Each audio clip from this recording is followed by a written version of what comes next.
रूस ने सीरिया के अंदर जबरदस्त किस्म का धमाका करके सीरिया की जमीन दहला कर रख दी। ये धमाका इतना खतरनाक था कि कई किलोमीटर दूर तक धमाके से होने वाली तबाही के असरात देखे गए। हमला इतना खतरनाक और जबरदस्त था कि हर तरफ लाशें दिखाई दी गई। इसके अलावा बहुत सारे घर दहल गए, जमीन बोस हो गए। रशिया की एयरफोर्स ने ऐसा धमाका किया है जिसको लेकर अमेरिका और इसके पिट्ठू बहुत ज्यादा परेशान है। दोस्तों, आज की इस वीडियो में हम आपको बताएंगे कि किस तरह रशिया ने सीरिया के उन ठिकानों को निशाना बनाया जो लगातार तुर्की को निशाना बना रहे थे, तुर्की की फौज को निशाना बना रहे थे। और आज की इस वीडियो में हम आपको तुर्की और रशिया की एक अलायंस के बारे में भी बताएंगे कि किस तरह ये दोनों मुल्क मिलकर अमेरिका और इनके हवारियों को तबाह बर्बाद कर रहे हैं। छोटी सी गुजारिश है कि हमारे यूट्यूब चैनल हसनात टीवी को सब्सक्राइब कीजिए, घंटी के निशान को दबाइए ताकि लेटेस्ट न्यूज आप तक बर वक्त पहुंच पाए। नाजरीन, सीरिया के अंदर अमेरिका और उसके अलायंस ने तुर्की और रशिया को बहुत ज्यादा नुकसान पहुंचाया है। खुसूसन तुर्की के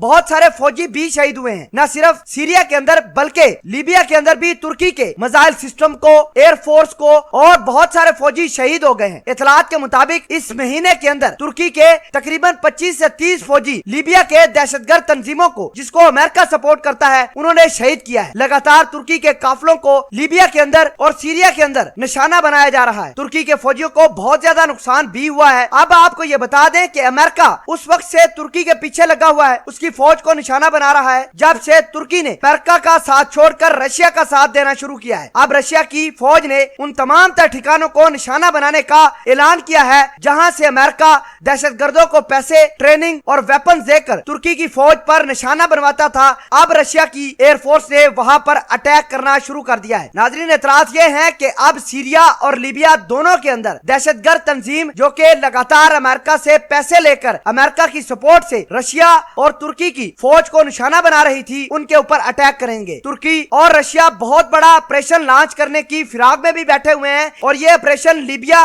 और सीरिया दोनों के अंदर एक साथ चलेगा और इसको चलाने वाले तुर्की की आर्मी और रशिया की आर्मी होगी। फिल वक्त के लिए ताजा तरीन जो हमला रशिया की एयरफोर्स ने मिसाइलों से किया है, उससे ऐसा लगता है कि तुर्की और रशिया ने मिलकर ऑपरेशन दहशतगर्दों के खिलाफ, अमेरिका के पिट्ठुओं के खिलाफ शुरू कर दिया है। अमेरिका तिल मिला रहा है। अमेरिका ये कह रहा है कि तुर्की ने रशिया का साथ देकर बहुत बड़ी मुसीबत को अपने पास बुला लिया है। अब अमेरिका तुर्की के उन ठिकानों को निशाना बनाएगा जहां से तुर्की की फौज, तुर्की की एयरफोर्स अमेरिका के पिट्ठुओं को निशाना बना रही है। नाजरीन, अमेरिका और तुर्की के हालात इस कदर खराब हैं कि तुर्की ने रशिया से S-400 मिसाइल सिस्टम जो कि 2019 के अंदर रशिया ने तुर्की को डिलीवर किया था, उससे अमेरिका के F-35 जहाजों को बतौर टेस्ट निशाना बनाकर अमेरिका से दुश्मनी मोल ले ली है। अब अमेरिका ये चाहता है कि किसी न किसी तरीके से रशिया और तुर्की के इस अलायंस को खत्म किया जा सके ताकि अमेरिका सीरिया के अंदर अपनी डोमिनेंस बनाकर रखे। बहरहाल